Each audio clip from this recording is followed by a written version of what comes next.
strengthened the partnerships and tools we need to prevail in this war against al-Qaeda, working closer with allies and partners, reforming intelligence to better detect and disrupt plots, investing in our special forces so terrorists have no safe haven. Finally, we'll continue to stay vigilant here at home, including trying to identify lone actors or small groups of terrorists like those in San Bernardino, which are harder to detect. This bill will allow us to invest in promising new therapies, in new ways to detect and prevent cancer, and to develop more vaccines for cancer, just as we have them for measles or mumps.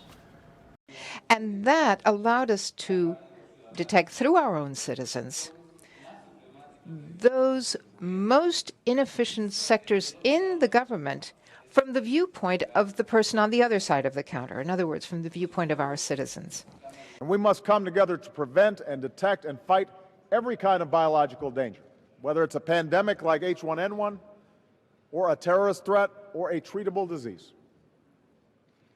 I met these incredibly talented young people, kids who were working on everything from portable housing for disaster victims to technology that can detect smuggled uranium before it became a threat. This young man had built a prototype, and I asked him,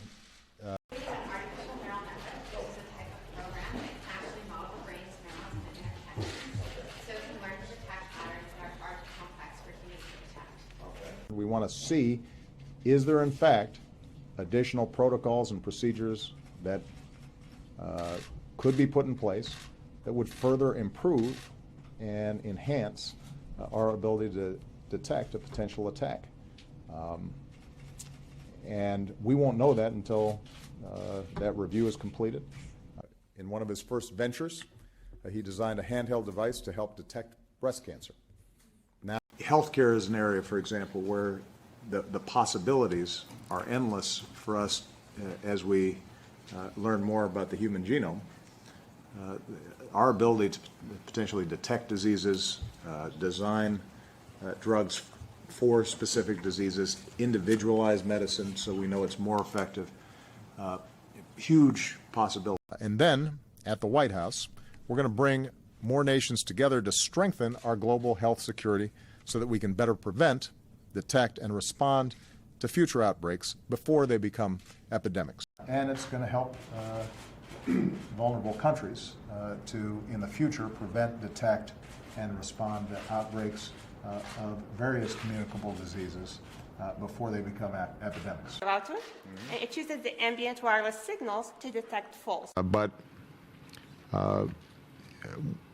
when individuals are willing to die, and they have no conscience and compunction about killing innocent people, they are hard to detect.